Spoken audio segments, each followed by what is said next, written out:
ko naman akalain. Narito tayo ngayon upang matunghayan ang nakakakilig, napaka-sweet at talaga namang sobrang inaabangan na love story ni Kalingap Tata at ni Ate Marian. Sa pagpapatuloy nga ng ating istorya ay hindi na talaga nakapagpigil si Kalingap Tata at nag-decide na siya na haranahin na agad si Ate Marian kahit unang kita pa lamang nila. Talagang in love na nga kaagad at nahulog na talaga ng matindi si Kalingap Tata kay Ate Marian. Sino nga naman kasi hindi mahuhulog, napakasimple ng dalaga nito at talagang hindi siya suplada at napakabait pa. Talagang go with the flow lang si Ate Marian at tinatawanan pa nga niya ang lahat ng jokes ni Kalingap Tata. Kaya naman hindi nagtagal ay talagang napakanta talaga si Kalingap Tata ng Sa Isang Sulyap Mo. Ma-apply niya daw talaga ito kay Ate Marian sapagkat sa isang sulyap lang daw ni Ate Marian ay talagang natutunaw na talaga siya at hindi na siya makatiis at nahuhulog na talaga siya kay Ate Marian. Grabe at nakakakilig nga dahil kitang-kita din kay Ate Marian ang pagkakilig niya nung hinarana siya ni Kalingap Tata. Sa isang sulyap mo ay nabihag ako. Para bang himalan ang lahat ng ito sa isang sulyap mo. Ayos na ako sa isang sulyap mo. Napaibig ako. Ano? Ang store baka kumakanta pa ko. Dinadaan mo sa kantang alaki. Oo nga. Siyempre naman. Alangan naman di natin kakantahan. Dinadaan mo sa kantang alaki. Tayo aguhin mo. Aluhaan ka. Ikaw. Habang nai-inlove na nga si Kalingap Tata ay nandun pa rin si Kuya Arjon at parang tinututulan niya nga ang love story ni Kalingap Tata at ni Ate Marian. Sinasabi niya na age doesn't matter daw sa pag-ibig ay parang hindi na nga daw sikat at hindi na nga applicable at parang si Kalingap Tata na nga lang daw ang naniniwala dito. Kaya naman sabi ni Kalingap Tata ay mas kawawa naman daw si Kuya Arjon sapagkat hanggang ngayon ay hindi pa daw siya sinasagot ni Ate Angelica. Kaya natawang-tawa naman si Ate Marian sa dalawa sapagkat para silang bata na nag-aaway. At the same time ay kinikilig din siya sapagkat talagang ipinagtatanggol ni Kalingap Tata ang kanilang pag-iibigan. Sabi naman ni Kalingap Tata ay gagawin niya talaga ang lahat dahil seryoso na daw talaga siya dahil sobrang nahulog na nga talaga siya sa kagandahan at kabaitan ni Ate Marian. Dinadaan mo sa kantang alaki.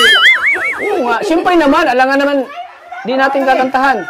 Dinadaan mo sa kantang alaki. Tayo aguhin mo. Aluhaan ka. Ikaw ang luhaan. Ako. Kasi hanggang ngayon hindi ka pa rin sinasagot ni Angelica. Oh! Kasi naman sa'yo, ikaw, naghahanap ka ng di mo kasing edad. Naghahanap ka ng mga bata. Yun na ang kasabihan, age doesn't matter. Age doesn't matter. Kaya naman talagang age doesn't matter eh. Hindi lang talaga yung totoo. Ikaw na lang nagdiniwala dyan. Totoo yan. Ang dami ngayon, di ba? Nabalitaan mo ba, ang dami ngayon nagkakatuluyan na tingnan mo, oh! Tara na! Nung lalabas ka na. Ano sa talo? So, di ba, totoo? Kasi yung edad, yung sukat kasi ng edad, gusto ka na isang... Nung patapos na nga ang video ng dalawa ay nagpasalamat naman si Kalingap Tata kay Ate Marian dahil nakilala niya daw ang dalaga na ito na talagang nakapagbabago na naman ang kanyang damdamin at buhay. Sabi naman ni Ate Marian ay masaya din daw siya na nakilala niya si Kalingap Tata.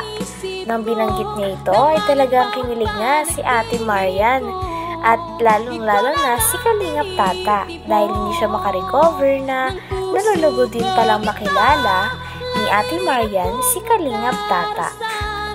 Sabi kasi ni Ate Marian ay masaya daw siya kapag nakakakilala daw siya ng mga new friend dahil meaning daw nito ay new environment na naman.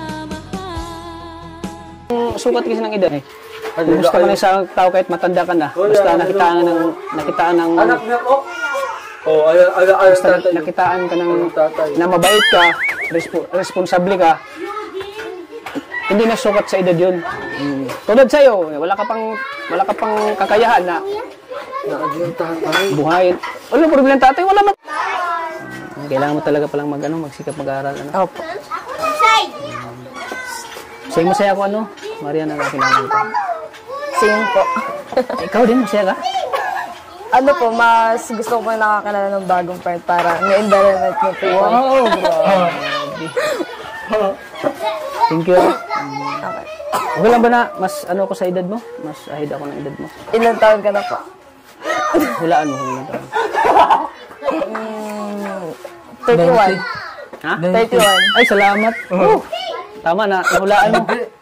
Talagang tinanong nga ni Kalingap Tata kung ilang taon na daw siya sa paningin ni Ate Marian at tuwang-tuwa naman si Kalingap Tata, talagang kinikilig nang sabihin ni Ate Marian na mukha daw siyang 31 years old.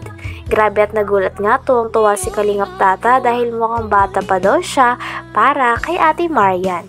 Kinilig din naman si Ate Marian dahil tuwang-tuwa si Kalingap Tata. 31. Ha? 31. Ay, salamat. Tama na, nahulaan mo. Hindi ate. Hulaan mo. Hindi ate. Ilan? 90.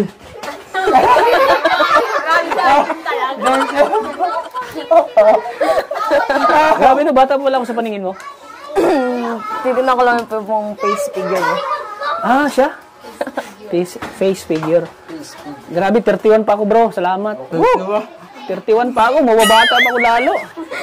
Imagine 31, batang-bata pa yun. Tantayan ka ngayon.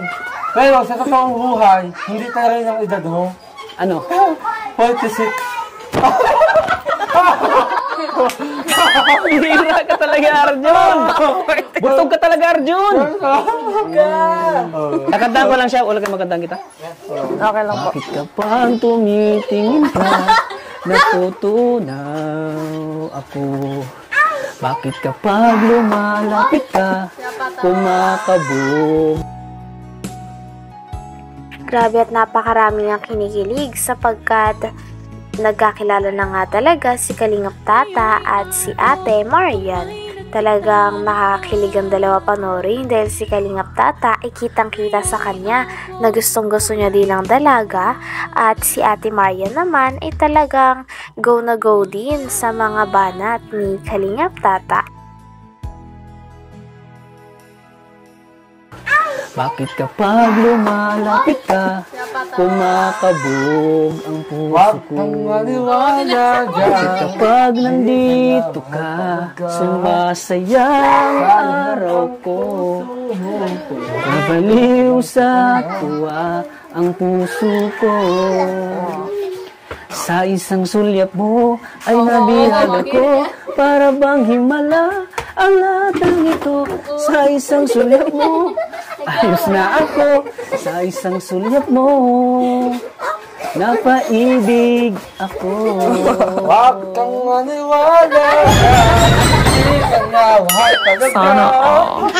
Sayang lang ang puso mo kung mapupunta ka lang sa kanya.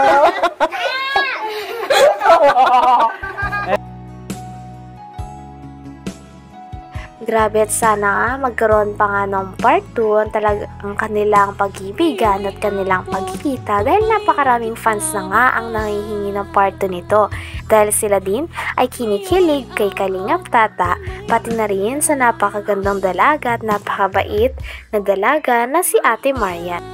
At sana kapag pumunta kami dito, andito ka na kagad sa kinaupuan mo. Para, kung halimbawa,